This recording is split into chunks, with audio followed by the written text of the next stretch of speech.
Ako ang inyong Lolo Pael at ito ang aking kwento. Ang Mahiwagang Matanda. Hindi na mabilang ni Rufino kung ilang beses na niyang nakikitang umuuwi ang ina na may pasa sa katawan. Madalas sa braso at hita. Pero naalarma na si Rufino nang makita niyang may pasa na rin ito sa gilid ng labi. Wala naman siyang magawa dahil binatilyo pa lamang siya. Ano nga naman ang kayang gawin ng isang 16 anyos at nasa high school pa lamang? Masikip man sa kalooban ng binata ay pinipilit na lang niyang tanggapin. Base nga sa kanyang ina, wala rin naman silang laban kung sakaling magrereklamo sila. Anak, magpakabuti ka na lang sa pag-aaral mo. Kapag nakapagtapos ka na at naging matagumpay, hindi mo na daranasin ang dinanas ko. Dahil sa mundong ito, kapag wala kang pera, aapi-apihin ka lang ng mas nakatataas sa iyo. Yun ang katotohanan. Kaya habang may panahon ka pa para maiwasan yun, gawin mo na. Susuportahan kita kahit dumating pa sa puntong hindi ko na kayang tumayo. Madamdaming sabi ni Lumen sa kanyang anak habang sila ay naghahanda sa pagpasok ni Rufino sa eskwelahan.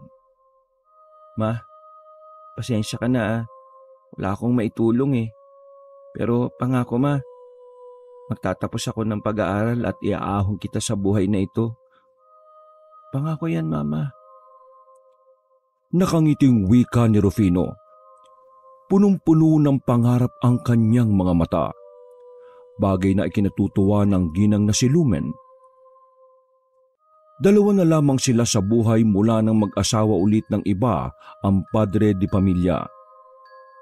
Mas lalong naging mahirap sila nang mawala ang ama ni Rufino. Sumaway pa na graduating student si Rufino kaya hindi makaiwas sa mga gastusin. Ganun pa man, kahit papaano ay kinakaya pa naman ni Lumen. Ngunit ang iniisip lang ni Rufino hanggang kailan kaya kakayanin ng kanyang ina. Naku bata ka, huwag mo nang ang isipin yan. Gusto ko ituon mo ang lahat ng atensyon mo sa pag-aaral. Yun lang ang gagawin mo at wala nang iba pa. Maliwanag? Opo, Mama.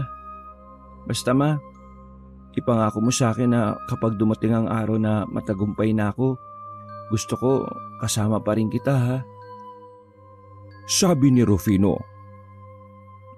Tumango lamang ang ginang. Hindi niya magawang magbitaw ng pangako. Alam niya sa kanyang sarili na habang tumatagal, nakakaramdam na rin siya ng mga sakit sa katawan.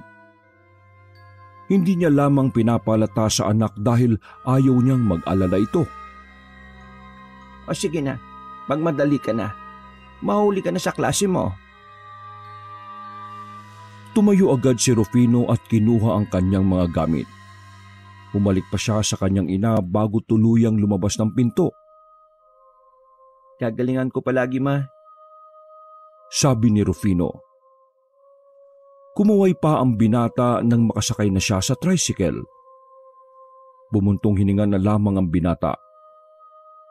Sa isip-isip niya, paulit-ulit niyang pinapangarap na sana ay mabigyan na niya ng maayos na buhay ang kanyang ina. Lumipas ang sandali ay nakarating na rin siya sa kanyang paaralan. Pagbaba niya pa lang ng tricycle, napansin na agad ni Rufino ang ilang kabataang estudyante na pinaglalaruan ang matandang babae na madungis. Pinangunahan ng takot si Rufino kaya nanatili lang siya sa kinatatayuan. Gustuhin niyang pagsabihan ng mga kapwa estudyante, ngunit natatakot naman siya na baka siya ang balikan. Hindi na lamang pinansin ni Rufino ang pangyayari. Kahit nakatingin sa kanya ang kawawang matanda ay pinilit niyang alisin sa kanyang isipan. Mabilis na lumipas ang mga oras. uwian na ng mga estudyante. Ang pinakapaboritong oras ni Rufino. Nagmamadali nang umuwi si Rufino dahil wala pa siyang kinain. Kumakalam na ang kanyang tiyan dahil pumasok na naman siyang walang baon. Paglabas niya ng gate ay nakita na naman niya ang madungis na matanda. Nakaupo ito sa gilid at nanlilimos. Lalagpasan na sana niya ang matanda ngunit hinawakan siya nito sa kanyang bag. Limos, kahit ano basta pwedeng makain. Wika ng kaawa-awang matanda. Nakaramdam ng hiya si Rufino noong mga sandaling yon. Nakatingin kasi sa kanila ang ibang matanda. Ang iba ay tumatawa at ang iba ay iniisip na nanay niya ang pulubing yon. Pasensya na po kayo, pero wala rin po akong pere. Maging ako rin po, hindi pa rin nakain. Sabi ni Rufino nang nakayuko. Hindi niya kayang mag-angat ng tingin dahil sa mga estudyanteng nanunukso sa kanya. Napangiti na lamang ang matanda nang marinig ang pagkalam ng sikmura ng binata. Sige po, mauna na po ako ha. Gutom na rin po kasi ako eh. Pilit na ngiti naman ang naipakita ni Rufino sa matanda. Tumakbo na rin siya paalis at nang makalayo ay saka lamang siya nakahinga ng maayos. Bumuntong hininga ang binata nang mapagtanto na maglalakad na naman siya. Pamasahe papunta lang kasi ang dala-dala niya tuwing pumapasok. Sanay naman siya pero may mga pagkakataon na hinahangad niya rin na makaranas na makasakay kapag siya ay uuwi. Sa kanyang paglalakad ay may nadaanan siyang lutuhan. Napangiti siya nang pumasok sa kanyang imahinasyon kung ano ang gagawin niya sakaling tumama siya sa loto. Kapag ako tumama sa loto, bibilang ko si mama ng maraming pagkain at damit. Bibigyan ko siya ng washing machine para kapag naglalabada siya, hindi na siya mapapagod. Tapos, ipapagawa ko yung bahay namin. Ay, anak ng... Napalingon si Rufino nang marinig ang boses ng isang matanda. Hindi makapaniwala ang bata na nasundan siya ng matandang yon. Paano niyo po ako nasundan? Di po ba iniwan ko kayo sa tapat ng school? Nagtatakang tanong ni Rufino. Iho, magpakabait ka lang at matutupad ang iyong mga pangarap sa buhay. Sabi sa kanya na matanda. Naglakad na rin palayo ang matanda. Napailing na lamang ang binata ng mga sandaling yon. Weirdong maituturing niya ang matanda. Aminado rin siya na nahihiwagaan din siya sa matanda. Umuwing balisa si Rufino sa kakaisip sa misteryosang matandang babae na yon. Nagawa niyang ikwento yon sa kanyang ina. Maging ang kanyang nanay ay natatawa na lamang. Nako bata ka, baka naman nagkakamali ka lang. Paano masusundan ka ng matanda tumatakbo ka, di ba? Sabi mo matanda na siya at uugod-ugod na. Paano kanya masusundan ng ganong kabilis? Tanong sa kanya ng ina habang sila ay kumakain ng paborito nilang tuyo. Yun nga din pong hindi ko maintindihan, mama. Nakatingin lang naman ako sa lutuhan tapos bigla na lang siyang lumitaw sa gilid ko. Tugon naman ng binata. Ikaw, Rufino, ha? Kung ano-ano na lang ang nararanasan mo. Kaka-video game mo yan eh. Huwag ka na pupunta kila Erning para mag-video game, ha? Ipunin mo na lang yung piso na natitira sa'yo kaysa ganyan. Epekto yan ng kenkoy-kenkoy na nilalaro mo. Ma, hindi naman yun dahil doon. Kahit pa, makinig ka sa akin. Sige po. Opo, ma. Napakamot na lang sa ulo si Rufino. Dahil hindi naman naniniwala ang kanyang ina sa kwento niya, pinili na lang niyang kalimutan yon. Ayaw na rin kasi niyang dagdagan pa ang iisipin ng kanyang inang si Lumen. Lumipas ang ilang araw. Hindi na nakikita pa ni Rufino ang matanda sa tapat ng kanilang paaralan. Sa tingin ng binata ay naligaw lamang ang matanda doon. Tipikal na pulubi na palaboy at kung saan-saan lang magustuhang tumambay. 5:00 na ng hapon nang makalabas ng paaralan si Rufino. Uwian na, kaya malayong lakaran na naman ang kanyang gagawin. Bigla na lamang may humablot sa kanyang grupo ng estudyante. Kilala rin niya ang pasimuno doon, si Ryan, ang anak ng amo ng kanyang ina sa paglalabandera. Tol, itong si Rufino, yung nanay niya, inuutos-utusan lang ng nanay at tatay ko eh. Labandera lang naman nanay nito eh. Sabi ni Ryan habang hawak-hawak siya sa kwelyo. Pakiusap, ayoko ng gulo. Tanging sabi na lamang ni Rufino. Nakakahawa, di ba? Mga hampas lupa kasi.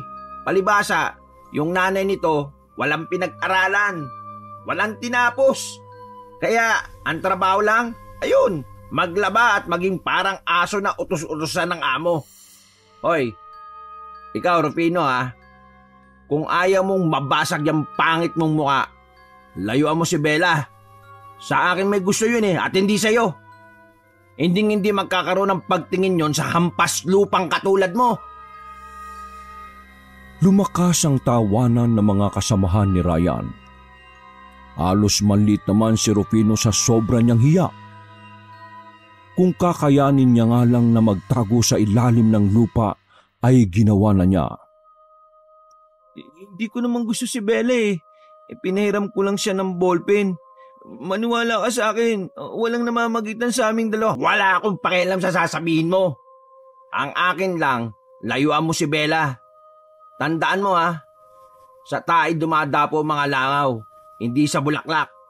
Kaya humanap ka ng level mo. Naintindihan mo ba ako?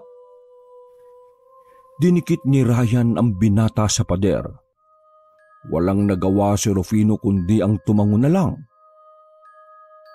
Pag-alis ng grupo ni Ryan ay napaupo na lamang sa gilid si Rufino. Naiyak na lamang siya sa tabi. Hindi niya inakala na ilalagay din pala siya sa kapamakan ng kanyang kabaitan. Bagsak ang balikat ni Rufino nang umuwi siya sa kanila. Walang gana niyang binuksan ang mga nakatakip sa lamesa, pero wala namang laman ng mga yon. Nakahawak na sa tiyan si Rufino dahil sa kumakalam na sikmura. Mga ilang sandali lang, nakita na niya ang kanyang ina na paparating. Mabagal lang yung naglalakad habang bitbit ang planggana na ginamit sa paglalaba. Ma, sinaktan na naman ba kayo ng mag-asawa? Tanong ni Rufino nang makita ang pasana naman sa braso ng kanyang ina. Naku, wala yan. Eto, kumain ka na muna. Pasensya na at pansit lang ang nabili ko ngayon. Pero sana malamnan niya ng tiyan mo. Wika ni Lumen. Pero paano ka ma? Tanong ng binata. Huwag mo na akong intindihin. Ma, lagi mo na lang sinasantabi ang sarili mo. Kailan ka ba matututo na dapat minamahal mo rin ang sarili mo? Kita mo yung nangyayari sa'yo, ma. Inaabuso ka nila kasi masyado ka mabait Hindi ka na nga nila binabayaran na maayos tapos may gana pa silang manakit ng ganyan sa'yo. Ma naman, pahalagan mo naman yung sarili mo. Ikaw na lang ang meron ako Sabi ni Rufino na medyo naiiyak na rin. Kung aalis ako doon, saan ako papasok, Aber? Natahimik si Rufino ng mga sandaling yon. Wala rin siyang maisagot. Dahil kahit buhay probinsya ang tinatamasa nila, nahihirapan pa rin makahanap ng trabaho ang kanyang ina. dahil kahit magbasa at sumulat lang ay hindi alam ng kanyang ina. Umupo na lamang siya sa gilid at napahilamo sa sariling muka. Mabigat para sa kanya na wala siyang maitulong sa kanyang ina. Kung huminto na kaya muna ako sa pag-aaral para matulungan kitang kumita, ma. Ay nako, nabuang ka na ba? Graduating ka na ngayong taon. Ilang buwan na lang, Rufino, tiis lang. Hindi pwede yung sinasabi mo. Pagkontra sa kanya ng ina. Pero ma, makinig ka sa akin. Unahin mo ang sarili mo. Huwag mo munang iisipin kasi ang lahat ng to. Ginagawa ko para makapagtapos ka ng pag-aaral. Huwag mong sasayangin lahat ng paghihirap ko. Nararamdaman ko na matatapos din ang lahat ng paghihirap natin, anak. Huwag ka lang susuko. Niyakap ni Lumen ang anak na si Rufino. Tuluyan ng umiyak ang binata. Ngunit sa kabila ng lahat ng sinabi ng kanyang ina, hindi niya inalis sa isip na balang araw pagbabayarin niya ang pamilya ni Ryan sa ginagawa sa kanilang mag-ina. Kinabukasan ay maaga na naman pumasok si Rufino. Sinasamantala niya na hindi pa tirik ang araw at lalakarin lang din kasi niya ang pagpasok dahil kahit pamasahe ay wala na rin sila. Makalipas ang halos kalating oras ay nakarating na rin si Rufino sa kanilang paaralan. Dumaan siya sa kanyang karaniwang daan kung saan kakaunti lang ang dumadaan doon. Napatigil si Rufino nang makita na naman niya si Ryan at ang grupo nito. Pinagdidiskitahan ng mga ito ang isang matandang babae. Napansin ni Rufino na pamilyar sa kanya ang matanda. Yun yung matanda na nakausap ko, ah. Wika niya sa sarili habang pinagmamasdan sila. Kita ng dalawang mata ni Rufino kung papaanong sipain ni Ryan ang kawawang matanda. Hindi pa sila nakontento, binuhusan nila ng tubig ang matanda nang mapahiga iyon. Sa mga pagkakataong yon, gustong-gusto na ni Rufino na awatin sila Ryan. Pero natatakot siya. Wala siyang lakas ng loob na banggain ang anak ng amo ng kanyang ina. Pero nang makita ni Rufino na sinisipa na nila Ryan ng matanda, dito na siya lumabas sa pinagtataguan. Kahit alam niyang magiging delikado ang buhay niya, ay tinapangan na lamang niya. Hindi na kasi kaya ng kanyang konsensya na makakita ng matandang sinasaktan. Ryan, pakiusap! Tigilan niyo na siya! Sigaw ni Rufino. Bakit? Lola mo ba siya? Nanay to ng nanay mo, no? Tama ako, no? Tanong ni Ryan. Wala ka nang pakialam kung sino siya. Hindi ka dapat nananakit na matanda. Paano kung sa nanay mo mangyari ang ganyan? Di ba masakit yun? Sa sinabing yun ni Rufino ay tila nag-usok ang tenga ni Ryan sa galit. Nasagi ni Rufino ang kanyang ego at pakiramdam ni Ryan ay napahiya siya sa kanyang mga kasama. Padabog na binitiwan ni Rufino ang kawawang matanda. Nanlilisik ang mga mata nitong lumapit kay Rufino. Gago ka ba? Anong tingin mo sa sarili mo, pastor? Para magsalita ka ng ganyan? Sabi ni Ryan na hindi nagdalawang isip na sapakin si Rufino. Tinamaan agad ang binata sa muka. Putok agad ang kilay ni Rufino. Ang sama nyo! Kanino kaluluwa ba yung ginagamit nyo? At bakit kinakaya nyong manakit ng walang kalaban-laban? Manahimik ka! Pinagsisisipaan ni Ryan si Rufino. Sumuka na rin ng dugo ang binata. Halos malumpo na si Rufino sa mga pagkakataong yon. Hindi na rin niya maidilat ng maayos ang kanyang mga mata. Hindi pa nakontento ang grupo ni Ryan. Winasak na mga ito ang suot na uniform ni Rufino hanggang sa mahubaran na ang binata. Ubat na yung gagong yan. Tingnan natin kung hanggang saan yung yabang mo. Umuwi ka ng nakaubad. Sabi pa ni Ryan at saka umalis na rin sila. Samantala, pagewang-gewang namang tumayo si Rufino. Hindi niya malaman kung papaano niya tatakpan ang kanyang katawan. Naisip niyang humingi ng tulong sa kanilang paaralan, kaso nga lang, hindi pa siya nakakapasok ay nawala na siya ng malay. Ang huling natatandaan niya lamang ay maraming matang nakatingin sa kanya. Lahat ng yun ay pinagtatawanan siya. Tila mahabang pagkahimlay ang naramdaman ni Rufino nang siya ay magising. Pagtingin niya sa paligid ay nasa isang silid na siya na puno ng mga halaman. Pagbangon niya, saka lang niya naalala ang mga nangyari. Nagtaka siya dahil may suot-suot na siyang damit. Wala na rin siyang nararamdamang sakit sa kanyang buong katawan. Gising ka na pala, iho. Wika ng matanda na kakapasok lang ng pinto. May dala itong inumin at pagkain. Di ba ikaw yung matanda na nakakausap ko? Yung sinaktan nila Ryan? Tanong niya. Tumangulang ang matanda. Paano ganyan ka? Ibig ko sabihin, di ba madungis ka? Di ba pulubi ka? Bakit ngayon maayos ka na? Malalaman mo rin sa tamang panahon. Sa ngayon, kailangan mo nang umuwi.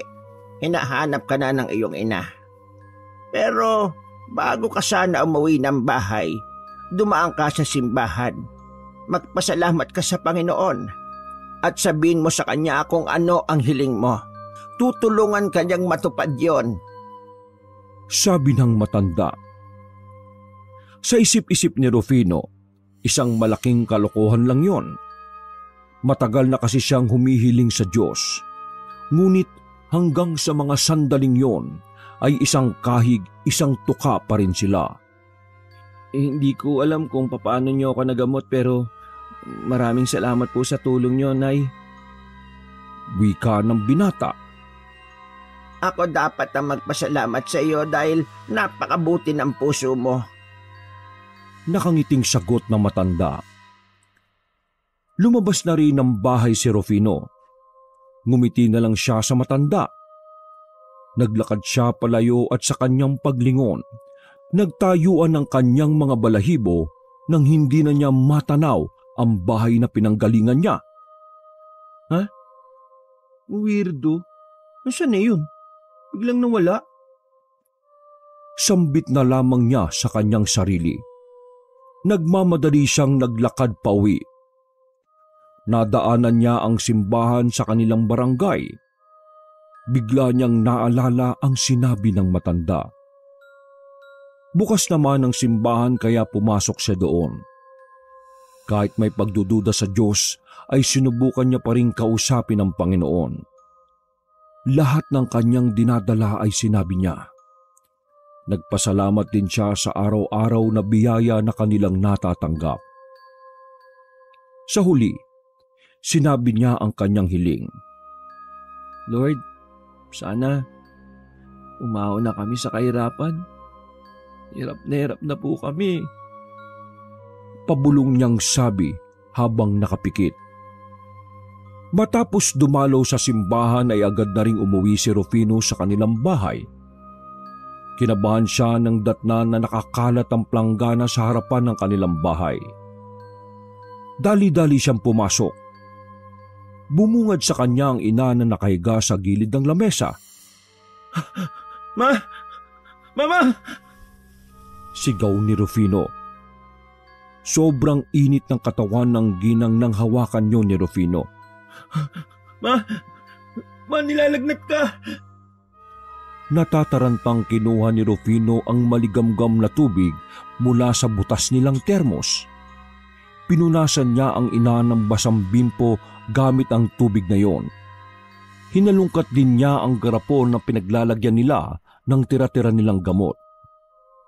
Para kay Rufino, hulog ng langit ang nag-iisang gamot na naroon. Ma, uminom ka muna ng gamot oh. Sapilitan niyang pinainom ng gamot ang kanyang ina. Sa puntong yon, hindi mapakali si Rufino. Sobra-sobra ang kanyang pag-aalala para sa kanyang ina. Naiisip niya pa lang na mag-isa siya sa buhay ay parang hindi na niya kakayanin. Lumipas ang ilang minuto ay naramdaman ni Rufino na bumaba na ang lagnat ng kanyang ina. Nakahinga siya ng maluwag dahil doon. Pinagmamasdan niya ang kanyang natutulog na ina. Bakas na bakas sa itsura nito ang labis na pagod. Dinagdagan pa ng mga pasa na indikasyon na ito ay dumanas muli ng pananakit. Ma, huwag ka na munang mawala. Huwag niyo akong iwan ha. Hindi ko kaya na mag-isa eh.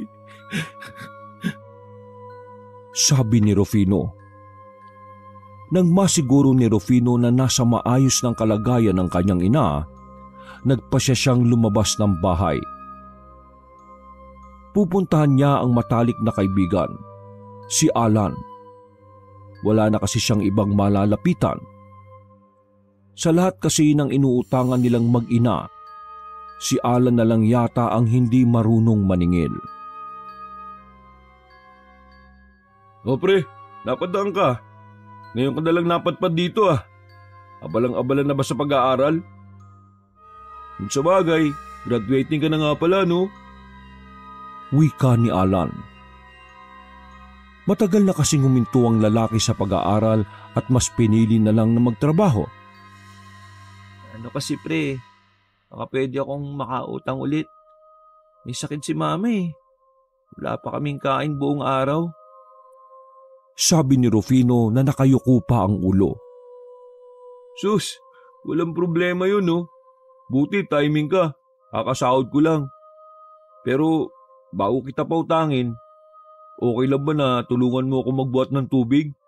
Dami ko kasing galon na idigiban eh. Ano G? Sige pre, G. Matapos ang paghahakot ng tubig ay pinahiram na rin siya ng kaibigan ng 50 pesos. Lahat yun ay pinambili niya ng pagkain at ang natira ay para sa gamot. Bagamat kokonti lang ang nabili, malaking pasasalamat niya na rito. Nakangiti na si Rufino habang naglalakad na siya pauwi. Sa kanyang paglalakad ay nadaanan niya ang tayaan ng loto. Bumuntong hininga siya at palihim na hiniling na sana ay tumama siya. Natawa nga lang siya sa sarili nang maalala na hindi nga pala siya tumataya. Paghakbang niya, meron siyang napansin na 100 piso sa semento. Agad niyang dinampot at inalam kung totoo ang perang yon. Ha? Sakto. Tataya ko to. Baka lang naman tumama, di ba? Tumingin siya sa paligid. Baka may nalaglagan ng pera, pero walang katao-tao ron. Kaya inisip niyang para sa kanya talaga ang 100 piso na yon. Huminga ng malalim ang binata. Lumapit siya sa lotohan at taimtim na nag-isip ng mga numero. Umalis na rin siya pagkatapos. Hindi niya na inisip yon kung tatama ba siya o hindi. Ginastos niya lang talaga ang kanyang napulot. Itinaya niya na lahat yon. Kinabukasan ng umaga ay naging maayos na ang kalagayan ng kanyang ina na si Lumen. Maaga naman pumasok si Rufino dahil may exam sila sa maraming subject. Naging maganda ang takbo ng araw na yon para kay Rufino. Marami siyang naisagot sa exam kahit hindi siya nakapag-review ng maayos. Magaan ang pakiramdam niya. Hindi niya mapaliwanag kung bakit basta palagay ni Rufino ay inilaan talaga ang araw na yon para maipahinga niya ang kanyang utak. Nang mag-uwian na ay nakasalubong niya si Ryan sa daan. Mulat na mulat ang bilugang mata ng binatang si Ryan. hindi maintindihan nito kung papaanong walang kahit na anong sugat sa mukha ni Rufino. Maging si Rufino din ay nagtataka. Dito na muling pumasok sa isipan niya ang matanda. Iniisip ni Rufino na ang matandang yon ay hindi talaga pulubi. Kung ano yon ay hindi niya alam. Naglakad na lang palayo si Rufino. Sinamantala niya ang pagkabigla ng grupo ni Ryan para makatakas sa mga yon. Habang tinatahak ang daan patungo sa kanilang bahay, nadaanan niya ang lutuhan. Naalala niya na tumaya nga pala siya doon. Agad niyang dinukot ang lagayan niya ng mga 25 centavos. Doon niya kasi inipit ang kopya ng mga numerong tinayaan niya. Lumapit siya sa nakapaskil na papel. Binola na pala kahapon ang lotong tinayaan niya. Unang numero pa lang ay napangiti na siya. Pagdating niya sa pinakadulong numero, uminit ang mukha ni Rufino sa sobrang kaba. Sa mga unang sandali ay hindi siya makapagsalita. Hindi siya makapaniwala na sa pamamagitan ng napulot niyang pera, magsisimula ang kanyang pagiging milyonaryo. Tumama ako. Mayaman na ako. Mayaman na kami. Paulit-ulit niyang sigaw ng matauhan. Si Rufino ang kauna-unahang residente ng kanilang barangay ang nanalo sa loto. Kaya lahat ng mga tao ay bigla na lamang siyang tiningala. Lahat bumait sa kanilang mag-ina. Mama, mayaman na tayo. Bukas, makukuha ko ng milyong-milyong pera. Tumama ako sa loto, ma. Nako, totoo ba yan, anak? Naiyak pa sa tuwa ang mag-ina dahil sa pinakamalaking halagang biyaya na kanilang natamo. Mabilis sa mga pangyayari at nalasap na kaagad ni Rufino ang lasa ng kayamanan. Huminto siya sa pag-aaral dahil sa dami ng pera nila. Palagay niya ay wala ng silbi ang edukasyon. Sa unang buwan pa lang ng pagiging mayaman ni Rufino ay marami na siyang naipundar. Tinupad niya ang pangakong bibilhan ng magandang bahay ang kanyang ina. Lahat din ng gustong kainin ni Lumen ay binigay ni Rufino. Sa loob ng isang buwan din ay marami ang umaligid sa kanila. Marami ang naging sipsip at bigla na lamang gustong kumaibigan kay Rufino. Grabe pare, hanep. Dati nangungutang ka lang sa akin ha. Ngayon ang yaman mo na. Ikaw yata ang pinakabatang milyonaryo sa Pilipinas. Sabi ng kanyang kaibigan. Grabe ka naman pare. Hindi naman siguro, no? O sige na, umorder ka pa ng kahit na anong alak na gusto mo. Sagot ko lahat yan. Unlimited laklak tayo hanggang sa kasama mo ko. Nagpatuloy ang inuman sa loob ng bar na yon. Natuto na ring magbisyo si Rufino mula nang siya ay magkapera. Makalipas ang ilang minuto ay nagkayayaan na ring umuwi. Lasing na rin kasi si Alan. Palabas na sila ng bar nang makasalubong ni Rufino ang sobrang pamilyar na muka. Oh, nandito pala yung anak ng labandera oh. Uy, tanga, kahit na yumamang ka, basura ka pa din. Pang-aasar ni Ryan. Aba, gago to ah. Sampalin ko kaya to. Sabi ni Alan. Sumenyas naman si Rufino sa mga kasamahan nilang hindi napansin ni Ryan. Walang ano-ano ay dinumog ng kalalakihan si Ryan. Binugbog hanggang sa halos sumalik na ito sa sahig. Ayan ang napapala ng mga gago. Mga pare, akong bahala sa inyo sa alak tuwing pupunta kayo sa bar na ito ha. Basta, lumpuin nyo lang yung isang yan. Sabi ni Rufino at naglakad na rin papunta sa kanyang sasakyan. Dahil wala pa siya sa tamang edad, meron siyang driver na ang pangalan ay Mang Junmar. Dati rin itong nagtatrabaho sa mga magulang ni Ryan, kasamahan ni Lumen. Bilis, gusto ko na umuwi. Sabi ni Rufino nang makapasok sila ng sasakyan. Sir, Sabi nyo, ipaalala ko sa inyo yung bibili nating damit ng mama mo. Hindi na po ba tayo dadaan doon? Tanong ni Mang Junmar. Pwede ba? Gusto ko na umuwi. Dami pang sinasabi. Sige na, inaantok na ako. Pero sir, para po yun sa karawan ng mama mo. Gusto mo bang matanggal sa trabaho? Pandali mo na kasi. Uy, Rufino, kalmaan mo lang. Si Mang Junmar yan oh. Para namang tumbaliw oh. Saway sa kanya ni Alan. Napailing na lamang si Junmar noong mga sandaling yon. Sa isip-isip ng driver, tunay ngang binabago ng pera ang buhay ng isang tao. Ganun din ang pag-uugali nito. Wala nang nagawa si Junmar kundi ang paandarin na lamang ang sasakyan. Dumiretso na lang sila ng uwi. Pagdating niya ng kanilang malawak at malaking bahay ay wala ang kanyang ina. Minabuti na lang niya na umakyat na lang sa kanyang kwarto. Pagsalampak niya ng katawan sa malambot na kama, may narinig siyang sitsit. Nung una ay hindi niya pinapansin yon. Pero habang tumatagal ay nakakaabala na yon sa kanya. Muli niyang idinilat ang kanyang mga mata. Naglakad siya patungo sa banyo kung saan nanggagaling ang sitsit. Pagdating niya roon ay wala namang tao. Babalik na lang sana siya sa kama nang makarinig naman siya ng tawa. Mayamang ka na.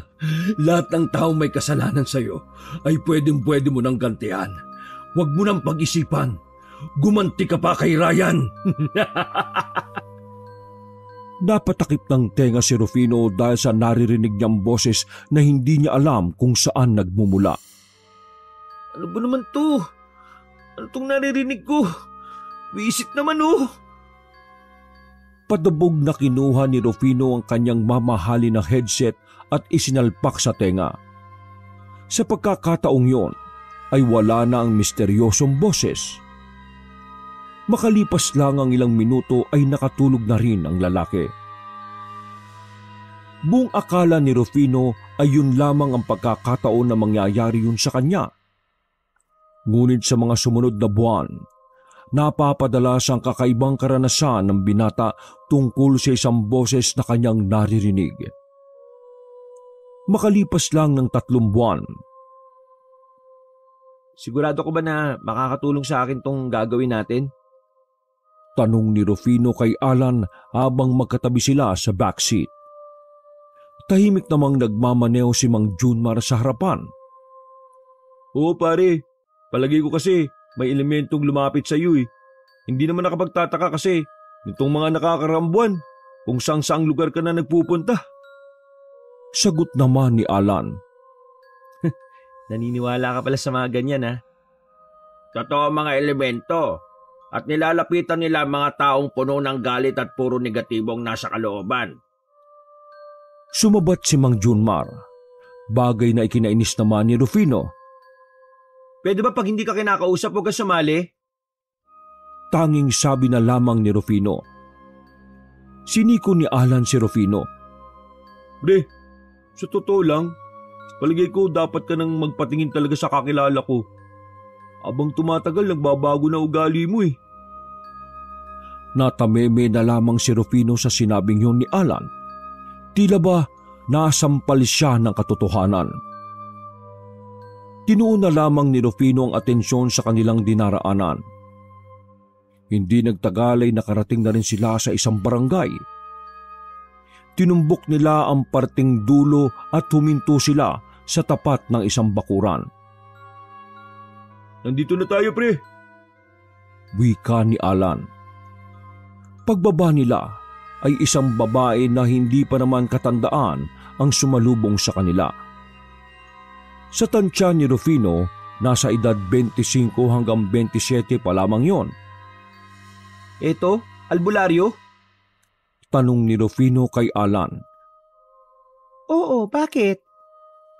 Pinagmasdan ni Rufino ng maigi ang itsura ng babae. Maganda ang babae at may korte rin ng katawan. Mas mukha pa itong model sa kalendaryo eh. Wika ni Rufino. Susan ang pangalan ko. Sumunod kayo sa loob. Sinundan nila ang babae. Pinaupo sila sa harapan ng lamesa. Ayaw ko nang patagalin to dahil masama ang timpla ko sa kaibigan mo, Alan. Ikaw lalaki, akin ang kamay mo. Sabi ni Susan at nagkatinginan pa si Rufino at Alan. Inilahad ni Rufino ang kanyang kamay sa lamesa. Napaaray siya nang tusukin ng babae ang kanyang daliri. Aray! Baliw ka ba? Huwag kang malikot. Pinatak ng babaeng albularyo ang dugo niya sa basong may tubig. Pagkatapos ay pinatakan naman ito ng itim na kandila. Maya-maya lamang ay nalaman agad ng albularyo kung kanino ang mga sitsit na kanyang naririnig. Nilapitan ka ng isang engkanto. Ang engkantong ito ay lumalapit sa mga taong puro sama ng loob ang nasa puso.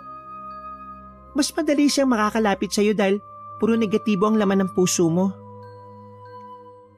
Napailing si Rufino at bumuga ng hangin na medyo natatawa. Galing gumawa ng kwento ah. Sabi ni Rufino. Kung hindi ka magbabago, mawawala ang lahat ng meron ka. Sisirain niya lahat ng meron ka.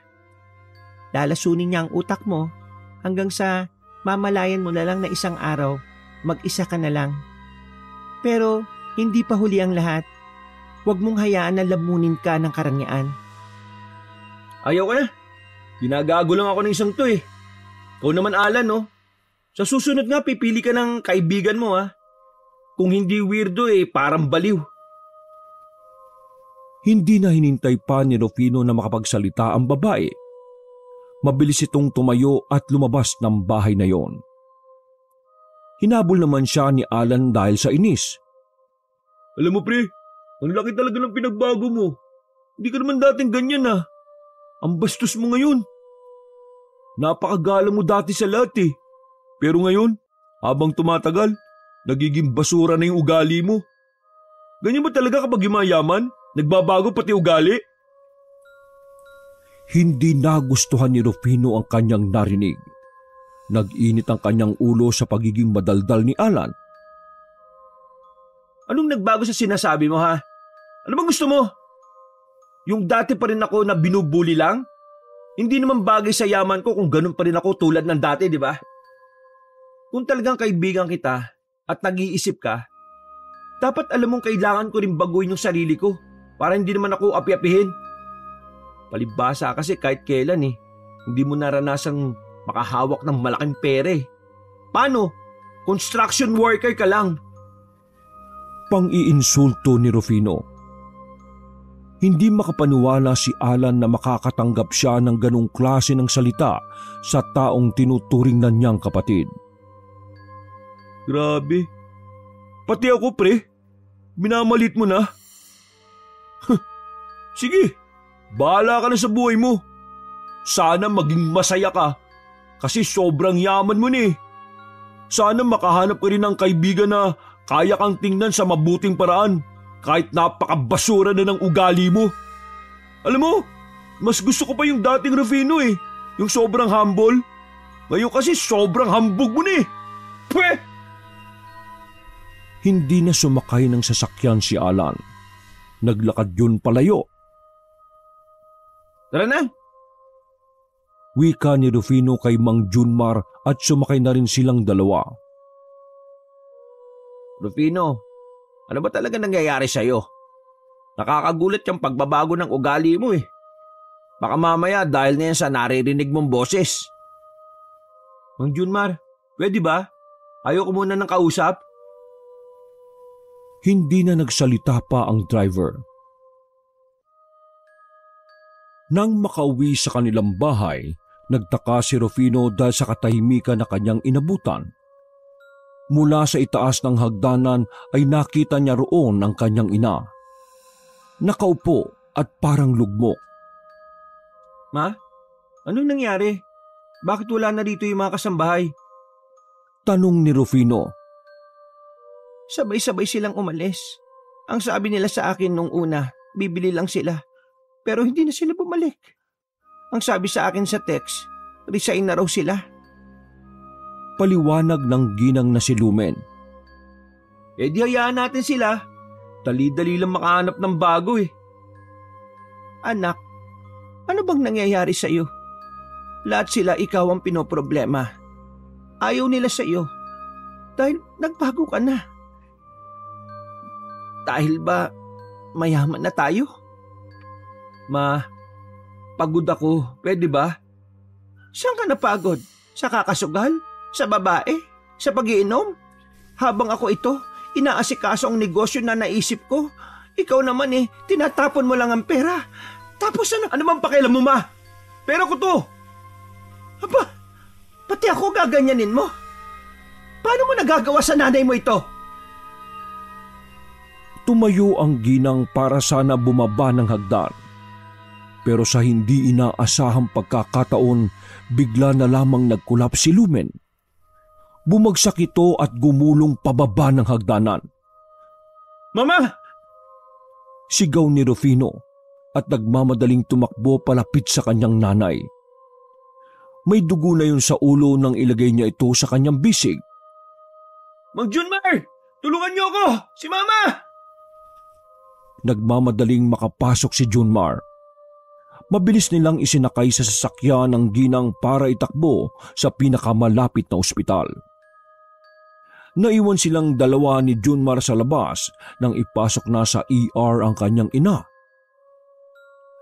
Nang mga sandaling yon, ay labis-labis na ang pag-aalala niya sa kanyang ina. Doon niya na lamang napagtanto na mali ang kanyang ginawa. Hindi ko dapat ginanon si Mama eh. Hindi. Wika niya habang nakaupo sa gilid ng hallway. Makalipas lamang ang 2 oras, lumabas na rin ang doktor na nag-asikaso sa kanyang ina. Sobrang lakas ng tibok ng puso ni Rufino. Parang anumang salita na sasabihin ng doktor ay pagkabahala at pangamba ang dulot nito kay Rufino. Nagawa na namin ang paraan ng sugat ng mama mo sa ulo. Wala na tayong problema sa ulo niya dahil wala namang gaanong serious injury. Panimula ng doktor. Nakahinga ng maluwag si Rufino sa mga pagkakataon na yon. Ngunit hindi pa pala tapos ang sasabihin ng doktor. Pero hindi yun ang tunay na problema. May tumor ang mama mo sa utak. Yun ang dahilan kung bakit siya hinimatay. Sa obserbasyon namin, malala na ang lagay ng mama mo. Kailangan nating matanggal ang tumor sa utak ng mama mo. Kung hindi, mas mapapaaga ang buhay niya. Tila tumigil ang mundo ni Rufino sa mga sandaling yon. Hindi niya matanggap ang kanyang nalaman. Hindi totoo yan. Sabihin mo, gawa-gawa mo lang yan para kumita ka ng pera, no? Hinawakan ni Rufino sa kwelyo ang doktor. Bigla na lamang niyang narinig ang boses na sumusulsol sa kanya. Bago siya makagawa ng hindi tama ay inawat na siya ni Mang Junmar. Sapilitan siyang hinilan ng kanyang driver palabas ng ospital para hindi na siya makagawa ng iskandalo. Ano ba? Kumalma ka! Ako na kakausap sa doktor. Iniwan siya ni Mang Junmar sa sasakyan. Nang mapag-isa na lamang siya, ay may lumitaw na matandang babae sa likurang kotse. Pamilyar yun kay Rufino kaya sandali siyang huminto sa pag-iyak. Kumusta ka na, iho? Naaalala mo pa ba ako? Nakangiting wika ng misteryosang matanda nang makalapit ito sa kanya. Ikaw yung matandang binugbog nila Ryan dati, di ba? Sagot ni Rufino. Hindi ka nakinig sa albularyo. Kung sinunod mo lang sana ang sinabi niya, hindi mangyayari ang lahat ng ito. Tuluyang ka nang nagpatalo sa nilalang na sumusunod sa iyo. Ibinigay mo na sa kanya ang kailangan niya dahil sa mga sama ng loob na nandyan sa puso mo. Ngayon, lahat ng pinagkaloob ko sa iyo ay babawiin na sa iyo.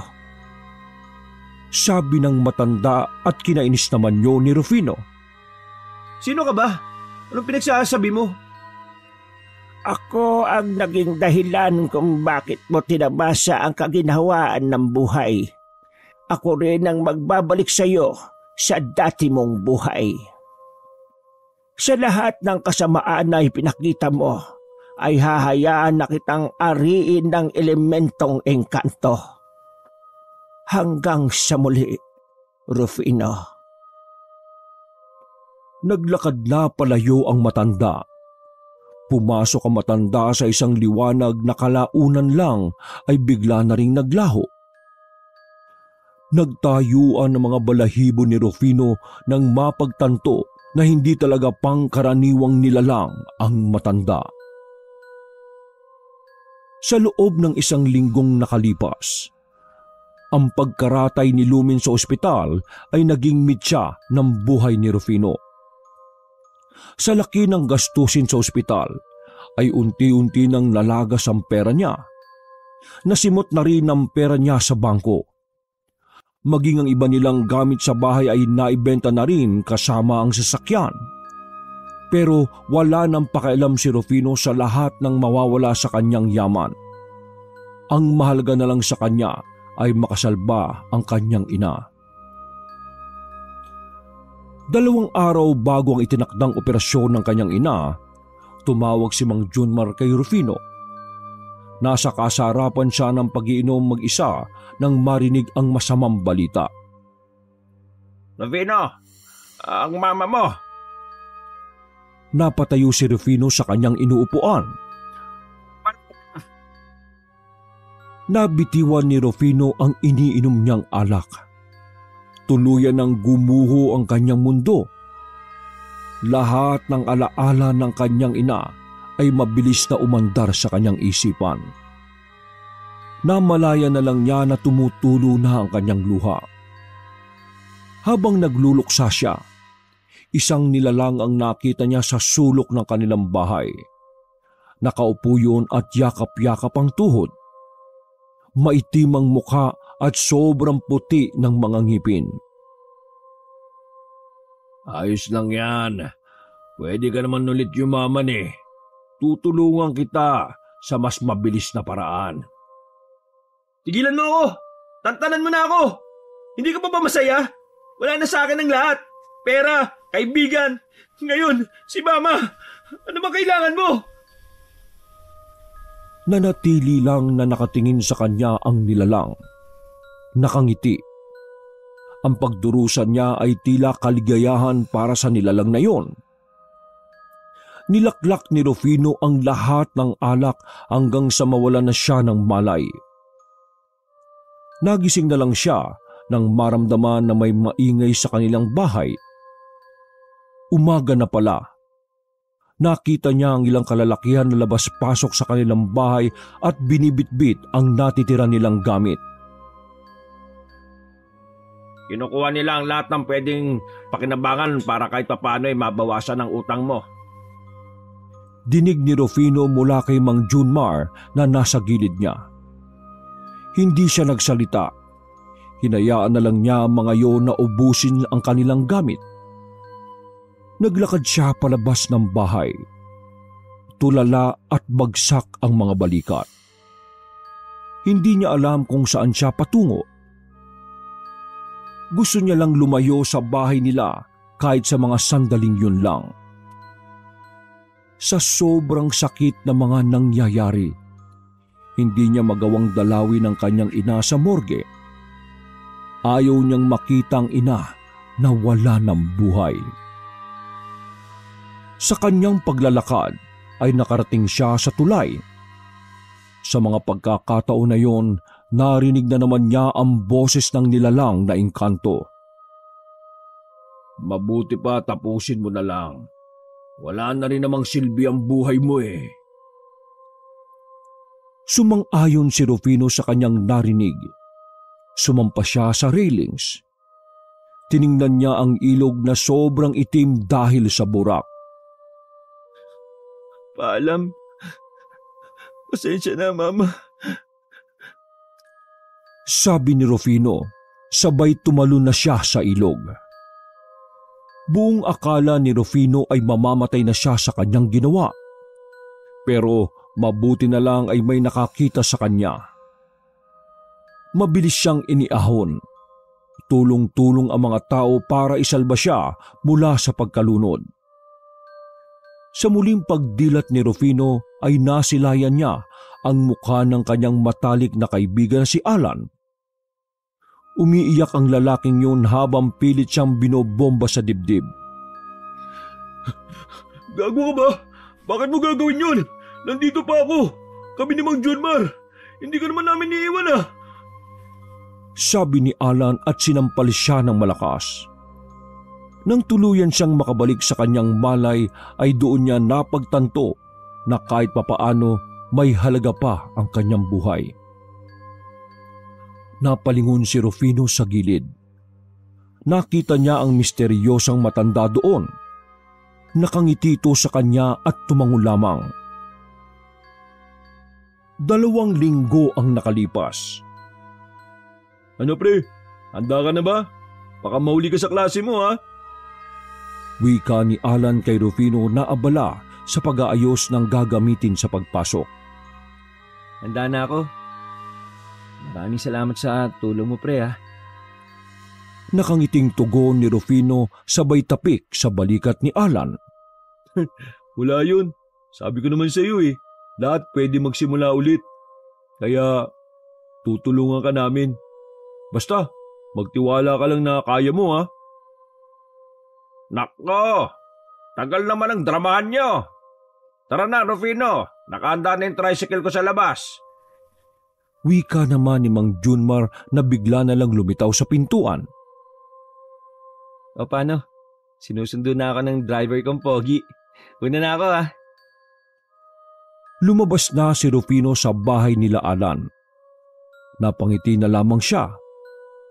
Ngayong nagsisimula ulit siya sa panibagong kabanata ng kanyang buhay, sisiguruhin niyang hindi na mauulit pa ang nangyari sa nakaraan. Bago siya sumakay ng tricycle ni Mang Junmar, nakita niya pa ang misteryosang matanda sa gilid ng kalsada. Sa huling sandali, ngumiti sa kanya ang matanda. Nginitian na lamang din yun ni Rufino. Maraming salamat po sa lahat ng aral sa buhay. Kung sino ka man. Sabi niya. Oh, sino kausap mo? Tanong ni Mang Junmar. Ho? Wala ho. Tara na po, alis na tayo. Pinaandar na ni Junmar ang tricycle at doon na muling nagsimula ang pangalawang buhay ni Rufino.